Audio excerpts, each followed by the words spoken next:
In Canada, we have difficulty in regarding culture as a whole, given the structural diversity of Canadian society.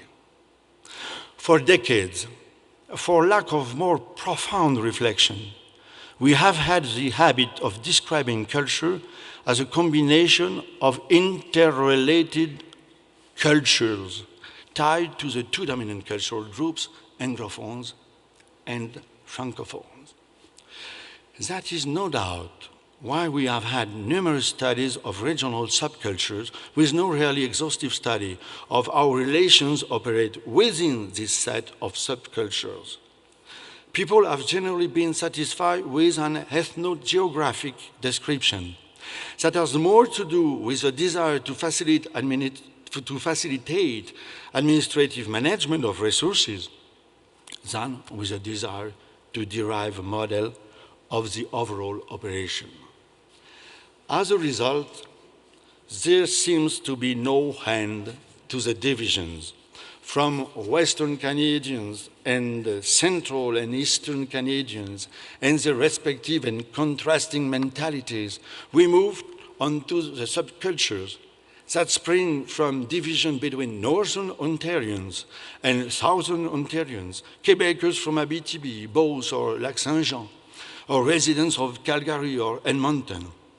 There are also contrasts between the mentalities and characteristics that urban legends have assigned to Montreal, Toronto, Calgary, Vancouver, and so on. Confusion reigns supreme when we take into consideration the ethnic multiplicity of Canada, particularly resulting from immigration, and had the distinctiveness of the First Nation, of which at least 6 cultural groups made up pre-colonial Canada. With that, no one will be surprised to learn that since the 17th century, Canada has been the primary arena of cultural conflict in America. The initial confrontation in cultural terms between Europeans and the Aboriginal peoples came through evangelization and the imposition first of French and then of English ways. In some senses, this is still going on today. This confrontation, I would say, is both our glory and our misery. It has been at the root of destructive conflict, but has also produced a society whose cultural diversity could be a model of harmony. The greatest challenge we face today is precisely that of not only recognizing this diversity, but incorporating all its aspects into an original and harmonious way of living together. A utopian view, you will say, maybe. But there is many a slipped twixt cup and lip between the dream and the socio-political reality. My own view, on the other hand, is that the 21st century elevates this challenge to the global level, and we must resolve it or risk the experience of a fourth world war. That would be very much like a war between civilization. I believe that dialogue between cultures, far from being utopian, is a primary necessity. Humanity and the habitable world have been developed through such dialogue, in good times and bad, because there have been bumps along the road and barbarity has frequently triumphed.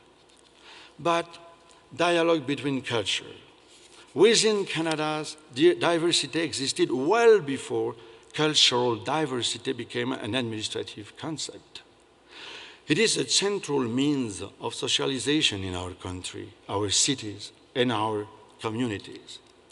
It is indispensable, the special case that has been produced by nearly 200 years of misunderstandings. Dialogue is the only way of overcoming the distrust of others inherent in our animal nature. Because our first reaction to others is fear, perhaps followed by flight, at worst by confrontation, and at best by dialogue. Conversation between cultures can take place only if we move beyond our original fear and distrust. That is still all too often the primary obstacle in relations in the community, national, international levels.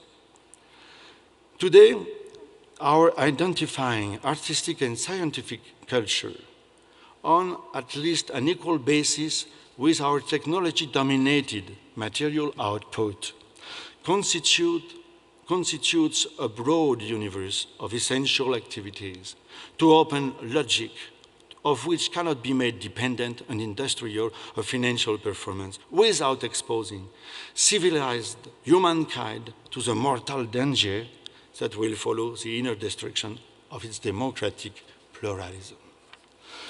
From the moment my wife became Governor General on September 27th, 2005, 2 years later, my wife expressed the desire to break the solitudes.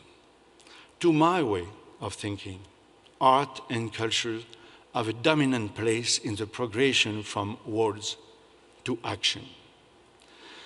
Within the constitutional framework that defines the non-political role of Canada's head of state, we ventured to imagine new realms of dialogue and debate, giving prominence to youth, belonging, and emerging cultures. Last January, here in Calgary, we inaugurated the first of a series of community forums on the urban arts. There, we engage young artists in a dialogue on their essential role in fostering open communication between the have and have-nots of our society, and in bringing people together around common aims. Here, as in other cities across Canada, participants explained how, for many young people, urban art constitutes a locus of critical resistance against a culture of isolation and indifference so pervasive in our society. They described how it enabled them to behold the sublime in the midst of the concrete landscapes many call home, stirring a renewed desire to participate in democratic life. Similarly, we are testing new models of democratic communication through the use and development of our website, Citizen Voices, which went online in September 2006. For the first time, the Governor General of Canada can use chat mode to engage in direct dialogue with all of Canada's citizens. These new information technologies are unique tools for the enrichment of citizen dialogue. Their development is inevitable, yet it seems clear that traditional media and politicians have not fully grasped the issues of this radical change. In the wake of mass media, these are the new platforms that constitute the media of masses, as the French philosopher Joël de Rosnay puts it, emerging almost spontaneously and driven by the newest information and communication technologies. To varying degrees, these changes entail the development of new aesthetic, new economic models, and new ways of living together. The new platforms are changing the relationship between politics and citizens.